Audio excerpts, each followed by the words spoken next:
हलषष्ठी की पूजा में भूल कर भी ना करें यह गलतियाँ। हलषष्ठी के व्रत में माँ को क्या भोग लगाएं, हलषष्ठी के व्रत में हमें क्या सेवन करना चाहिए, क्या नहीं, तो चलिए जानते हैं। जय श्री राम दोस्तों, जय बागेश्वर बालाजी सरकार। ललित छठ हलषष्ठी की आप सभी को बलराम जयंती की ढेर सारी शुभकामनाएं। बलराम जयंती पर होने वाले इस पर्व पर हल की पूजा अर्चना तो होती ही है, फिर दोपहर में पलाश, कांच एवं कुछ के नीचे भगवान शिव, पार्वती, स्वामी कार्तिकेय, गणेश जी की मूर्ति स्थापित करके धूप, दीप, पुष्प आदि से भक्तिभाव से पूजन संपन्न किया जाता है। इस दिन व्रत करने वाली महिलाओं को हल से जुटी हुई कोई भी वस्तु का प्रयोग खाने में नहीं करना चाहिए। भाद्रपद मास के कृष्ण पक्ष की षष्ठी को भगवान कृष्ण के बड़े भाई बलराम का जन्मोत्सव मनाया जाता है। इसी दिन श्री बलराम जी का जन्म हुआ था। यह व्रत संतान की लंबी आयु के लिए माताओं द्वारा रखा जाता है। पुत्रों की दीर्घायु और सुख संपन्नता के लिए हलषष्ठी का व्रत बेहद ही खास माना जाता है। व्रत क्षेत्र में हलछठ का पर्व श्रद्धा व उत्साह के साथ मनाया जाता है। खासकर हलछठ का व्रत माताओं द्वारा पुत्रों की दीर्घायु के लिए रखा जाता है।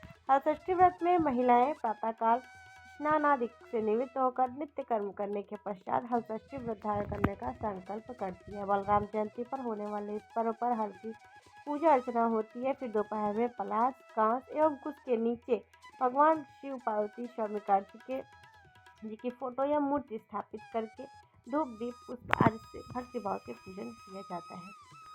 हलछठ की पूजा में महुआ, पसई के चावल, जिसे लाल चावल भी बोल सकते हैं, कुछ जगहों पर पसई का चावल बोलते हैं, कहीं पर चिन्नी का चावल बोलते हैं और कहीं पर लाल चावल बोलते हैं। चना, मक्का, ज्वार, सोयाबीन व धान की लाई, भैंस के दूध व गोबर का विशेष महत्व रहता है। मैंने आपको पहले की भी वीडियो में बताया है कि भैंस की दही, दूध, घी इन सभी का आपको इस्तेमाल करना है पूजा में और खाने में भी इस्तेमाल कर सकते हैं। बेर की डाल, कांच के फूल से हलछठ स्थापित कर श्रद्धा भाव से पूजा अर्चना की जाती है। सत गजरा तेल, चूड़ी, काजल, लकड़ी की ककई, बांस, टुकनिया, आईना, छोटी छोटी डबली, नारियल, केला, ककड़ी आदि का दान किया जाता है। इस दिन क्या करें? हलषष्ठी के दिन व्रत करने वाली महिलाओं को महुआ की दातून करनी चाहिए। हलषष्ठी के व्रत में भोजन बनाते वक्त चमचे के रूप में महुआ के पेड़ की लकड़ी का प्रयोग करें। हलषष्ठी पर फलाहार करने के लिए महुआ के पेड़ के पत्ते के बने दोना और पत्तल का प्रयोग करना चाहिए। हलषष्ठी के दिन हल की जुती हुई कोई भी चीज़ें आपको नहीं खानी है, न तो कोई भी प्रयोग करना है। फलाहार करने के लिए पचहर, चावल, 6 प्रकार की भाजी की सब्जी, भैंस का दूध, दही व घी से नमक का उपयोग कर सकते हैं। लेकिन इसमें आपको किसी प्रकार की सब्जी वगैरह तो खानी ही नहीं है, क्योंकि बिना हल से जुता हुआ खेत में सब्जी वगैरह होता नहीं है। इस वजह से आपको नहीं खाना है। केवल और केवल भैंस का दूध, दही, घी, पसई का चावल का ही इस्तेमाल करना है। यहाँ तक कि आपको चाय भी नहीं पीनी है, यानी कि चाय में शक्कर होगा तो शक्कर तो खेतों में ही होता है और खेत से हल से जुताई होती है, उसके बाद गन्ना उत्पन्न होता है और गन्ने से चीनी या गुड़ का निर्माण होता है। तो आपको बिल्कुल भी चाय नहीं पीनी है। चाय वैसे बिना शक्कर का आप पी सकते हैं, पीना है तो, अन्यथा आपको नहीं पीना है। शक्कर, गुड़ का इस्तेमाल नहीं करना, सेंधा नमक का इस्तेमाल कर सकते हैं।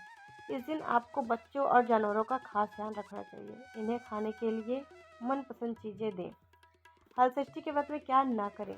हलषष्ठी के दिन खेत में या फिर हल चली भूमि पर भूल से भी पाँव न रखें। अगर आपने हलषष्ठी का व्रत रखा है, जिन भी माताओं ने, उनको खेत में नहीं जाना है, खेत में पाँव नहीं रखना है जहाँ पर हल चली हुई भूमि हो।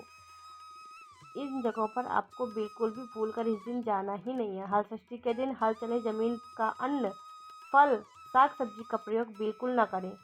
जो व्रत नहीं करते हैं उनको भी इन चीज़ों का प्रयोग नहीं करना चाहिए। हलषष्ठी के दिन तामसिक भोजन, प्याज लहसुन से दूर रहें, ना बनाएं और ना ही खाएं। इस दिन व्रत रखने वाली महिलाओं को गाय के दूध, दही और घी का प्रयोग भी नहीं करना चाहिए। जैसे कि मैंने बहुत भैंस का दही, घी, पसड़ी का चावल, और सेंधा नमक डाल के आप खा सकते हैं। इसके अलावा कोई भी चीज़ ना खाएं, ना किसी भी प्रकार का फल ही खाएं, क्योंकि फल भी खेत या बाग में ही होते हैं।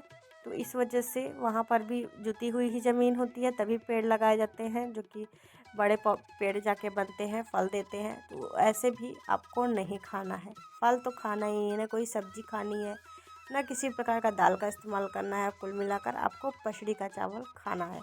और दूध, दही, घी, इन सब चीज़ों का आप इस्तेमाल कर सकते हैं। इस वीडियो को जितना ज़्यादा हो सके शेयर करें। चैनल पर नए आए हैं तो सब्सक्राइब कर लें। हल षष्ठी माँ की कृपा आप सभी पर बनी रहे।